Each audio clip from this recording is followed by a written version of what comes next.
Good evening. Happy Wednesday. Always a pleasure to connect with you all. I'm going to give folks a few minutes to get into the room. Today, we are talking about why setting boundaries may actually be good for your soul. Hello? Why setting boundaries may actually be good for your soul. Talk about holy work. Okay? As always, affirming that you all are well. So excited to connect with you all, share this space with you all. I am your host, Coach Lou, Laudine Jean-Francois, your host of Love and Light with Lou.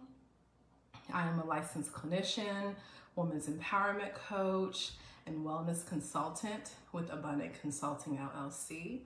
I am also the creator of this amazing Facebook group, Powerful Women of Abundance. And again, your host of Love and Light with Lou. Hello, hello. Thank you for joining. So happy to have you on with me this evening. Say hello, drop a heart so I can know that you're here. It's always a pleasure to connect with you all on this Wednesday. Hey, Mizzy, how's it going? Good to see you. Always a pleasure to connect with you all. I'm so excited about this evening's topic, and I'm starting it with a confession, child. A confession, okay?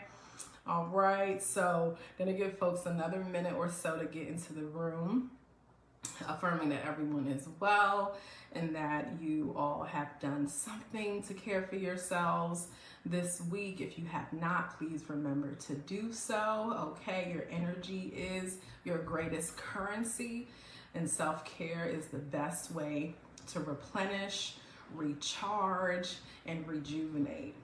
Okay, so make sure that you are actively taking care of yourselves. Okay, so very important. Hello, hello. Thank you all for joining. Please drop a comment or like the video so I can at least see that you're on. Facebook is weird. It doesn't let me see you unless you say something. So, as always, I appreciate you all tuning in and sharing this space with me. And today we are talking about how setting boundaries can actually be good for your soul, okay? So here's my confession, all right? And don't tell nobody. No, I'm kidding, you can tell anybody. I'm not shamed, okay? My confession is I am a recovering people pleaser, okay? I know, right? I am a recovering people pleaser. I can say that with a smile now because, hey, Britt, because I'm working through it. I've worked through it, you know, but I am a recovering people pleaser. And when I tell you I got it honestly, okay? I grew up in a single parent household. My mom, such a strong woman, did her very best to provide for me and my brother. And I spent a lot of time taking care of the household while she was working and things of that nature. And so I made sure things were together when she was not there. That was my primary role, my primary responsibility. And I learned a lot from being the one in charge, right? And I also, hey, yo, what's up? Thank you for joining. I learned a lot from being in charge.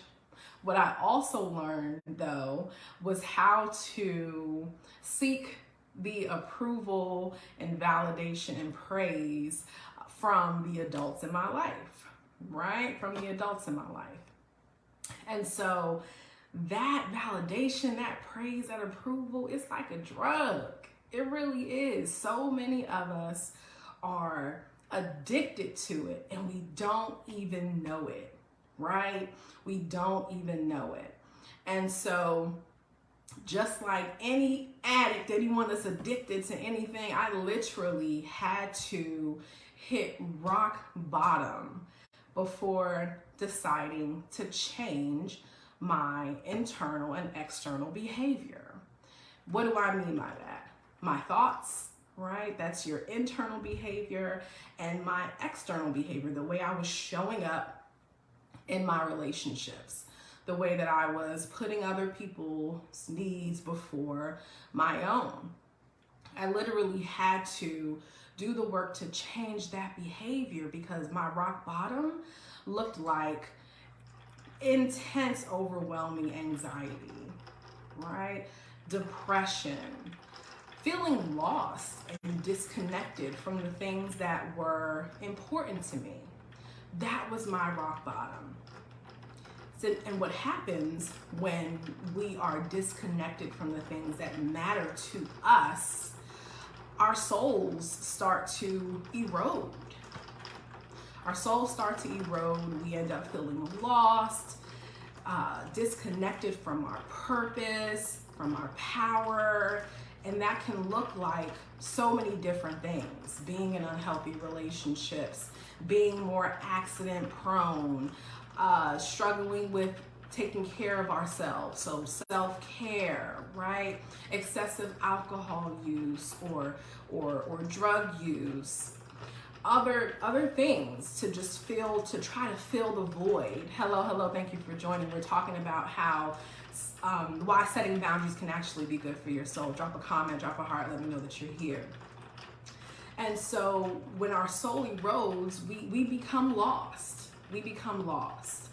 And so the journey to finding ourselves is a difficult journey, right? It's a difficult journey because when we learn to seek the approval and validation and praise from others, when we're conditioned to do that, and so many of us are, most of us are or have been, we lose touch with ourselves, the things that matter to us, our soul's desires, the reasons we're here.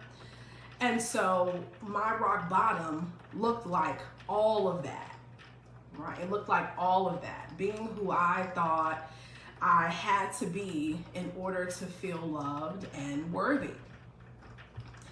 So what I realized though, when I started to do this holy work, this soul work, this spiritual work, was that setting boundaries was about more than just saying no, right? It was about more than just protecting my physical space, protecting my spiritual space, my mental space. It was more than just cutting off people who were not serving me, relationships that were not serving me, unhealthy, toxic relationships with people who were draining my energy. It was more than just about what it appeared to be on the surface. It was holy work. It was holy work because in the process of setting these boundaries, I was honoring myself. I was honoring myself, honoring my values, and the rights that I have as a spiritual being having this human experience. I've been learning a lot about chakras, and some of you may be aware of the energy systems that we have, the transformation stations that we have within our bodies. And so when our chakras are out of balance, we have difficulty trusting, being successful, harnessing our power, loving and being loved, communicating. We have issues with awareness, insight, right? So whenever our systems, those transformation stations are out of balance, we struggle in those areas. What happens, the amazing thing that happens when we set boundaries is we give ourselves the permission, the right to do the following. And this is based on our chakras, our chakra energy systems. We give ourselves the right to have, which is connected to the root chakra, right? The base chakra, right? We give ourselves the right to feel our emotions. That's the sacral chakra. We give ourselves the right to act, the right to take action. That's the solar plexus chakra. The right to own our power, to make choices and take action in the direction of the things that matter to us. Not the things that matter to other people necessarily, but the things that matter to us first. We give ourselves the right to love and be loved. The right to love ourselves, the right to love who we want to love without needing people's approval or permission. We give ourselves the right to speak. We give ourselves the right to express ourselves. That's the throat chakra. Oh, the right to love is the heart chakra. We give ourselves the right to speak. That's the throat chakra. We give ourselves the right to see and be seen, to show up, to shine our light, to be our full, authentic selves.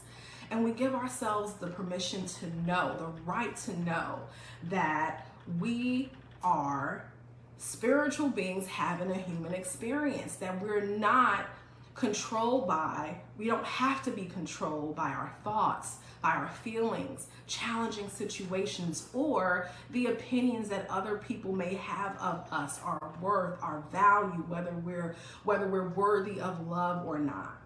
We give ourselves the right to know, and that's that crown chakra, the right to know that we are divine and that we are love.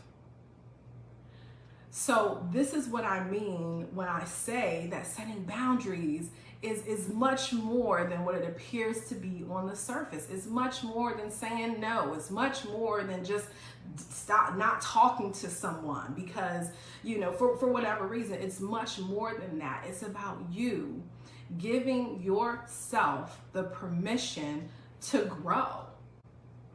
Giving yourself the permission, giving your soul permission to grow. And something about realizing this, at least for me, what setting boundaries was really about, made me see it for what it is. It's spiritual work. It is holy work to be able to say, I'm okay just how I am. I'm more than okay. I am worthy. And you're okay too. So many of us find ourselves in situations where we're either seeking to prove, seeking to validate, or thinking that we have to be the ones to validate other people and to make other people happy. When we give ourselves permission to be who we are, to set those boundaries, we realize that not only are we okay, but other people are okay too. And that does wonders for our relationships. It allows us to let go of the people we need to let go of, and it frees up the space for us to attract the people that we are ready to attract. Okay? Ultimately, we give ourselves permission to live the lives that we desire and we deserve when we choose to prioritize what matters to us. Okay? So it's more than just about saying no. And oftentimes I hear people say, it's just so hard to say no. Saying no is not hard. No, okay? No, right? It's the reaction that we are afraid of. Whether we'll be rejected, whether people will be disappointed. That is what makes it hard to say no. But what's on the other side of that, the other side of you exercising that no muscle, is the realization of who you really are, how powerful you really are, and that you don't need other people to feel empowered, to affirm you, to validate you, to approve of you, that you have the power to do that for yourself. Okay? So much more than just saying no. It's about giving your soul permission to grow, giving yourself the permission and the ability to transcend and evolve beyond where you currently are. Okay? So I hope this was helpful for you all. It's always a pleasure for me to connect with everybody on Love and Light with Lou every Wednesday at 7:45 p.m. If you have not registered for my masterclass, Saturday, July 16th from 12 to 2, The Secret to Making the Shift from Surviving to Thriving, please make sure to do so. I'm going to put the link in the comments, and the link is also in my bio. We're going to be talking about what it looks like to live in survival mode in your relationships, your career and finances, overall health and well-being, how we co-create our own pain and suffering unknowingly, how we're co-creating our own pain and suffering. And I'm going to be sharing my 4-step method to support you with making this shift from surviving to thriving so you can own your power and win. All right. I look forward to seeing you there. Again, always a pleasure to connect with you all. And until we meet again, powerful woman, you be well. Peace.